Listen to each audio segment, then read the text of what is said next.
Berhari-hari Raden Budok terus mengembara menyusuri pesisir pantai.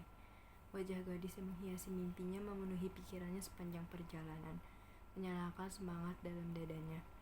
Rasa bosan, lelah, dan letih tidak dihiraukannya. Juga pakaiannya yang mulai lusuh dan badannya yang berdebu. Suatu ketika hujan turun dengan derasnya. Raden Budok berlindung di bawah pohon. Dari balik pasir tiba-tiba berhamburan penyu-penyu besar dan kecil menuju laut. Penyu-penyu itu seakan gembira menyambut datangnya air hujan.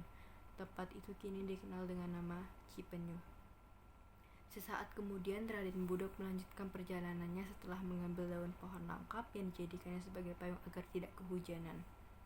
Namun hujan terus melebat, tidak ada petanda akan reda. Mendung tampak semakin menghitam dan bergerak dari selatan menuju utara. Mudah-mudahan ada gua di sekitar sini. Aku harus berlindung dan beristirahat sejenak, gumam Raden Budok.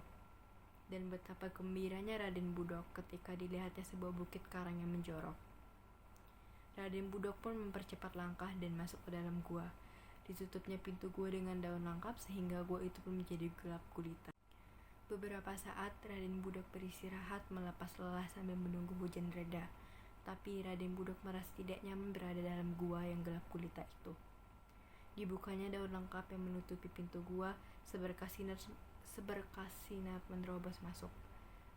Ternyata hujan telah reda. Raden Budok pun keluar dan ditutup kembali mulut gua itu dengan daun langkap. Sampai saat ini pintu gua itu tetap tertutup daun langkap yang membantu dari dikenal dengan nama Karang Mumpuk. Tidak jauh dari Karang Mumpuk, tiba-tiba Raden Budok pada sebuah muara sungai yang airnya sangat deras. Hujan yang baru saja turun memang sangat lebat, sehingga tidak mengherankan jika sungai-sungai menjadi banjir. Raden Budok terpaksa menghentikan perjalanannya dan duduk di atas batu memandangi air sungai yang meluap. Terdengar bunyi lesung dari seberang sungai. Hati Raden Budok berdebar dipenuhi rasa sukacita. Dia merasa yakin di seberang sungai terdapat kampung tempat tinggal gadis pujaannya selama ini dia cari. Dasar kali banjir, gerutu Raden Budok. Tak sabar menunggu banjir surut. Tempat ini sampai sekarang terkenal dengan Kali Caah yang berarti kali banjir.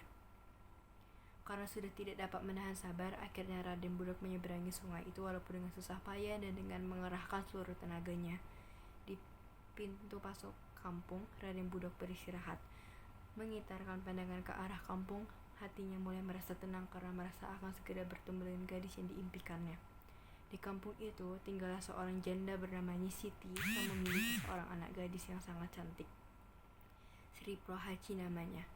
Setiap hari Sri Pohaci membantu ibunya menumbuk padi menggunakan lesung yang dipukul-pukulnya. Itu menimbulkan suara yang sangat merdu dan indah. Oleh sebab itu setiap kali selesai menumbuk padi, Sri Pohaci tidak segera berhenti, tapi terus memukul-mukul lesung itu hingga terangkatlah nada yang merdu dan enak didengar.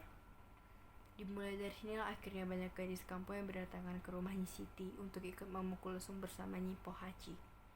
Kebiasaan memukul lesung akan menjadi tradisi kampung itu. Sri Pohaci merasa gembira dapat menghimpun gadis-gadis kampung bermain lesung.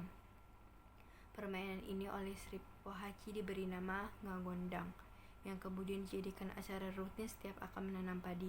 Tapi pada setiap hari Jumat dilarang membunyikan lesung, karena hari Jumat adalah hari yang keramat bagi kampung itu. Raden Budok yang sedang beristirahat di pintu masuk kampung kembali mendengar bunyi lesung yang mengalun merdu. Kemudian dia berdiri dan melangkahkan kaki menuju ke arah sumber bunyi-bunyian itu. Bunyi lesung terdengar semakin keras.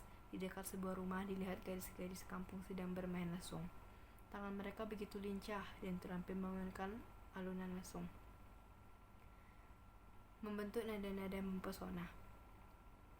Tapi yang lebih mempesonakan Raden Budok adalah seorang gadis semampai yang cantik jelita.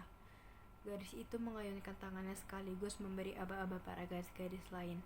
Rupanya gadis itu adalah pemimpin dari kelompok gadis-gadis yang sedang bermain lesung itu.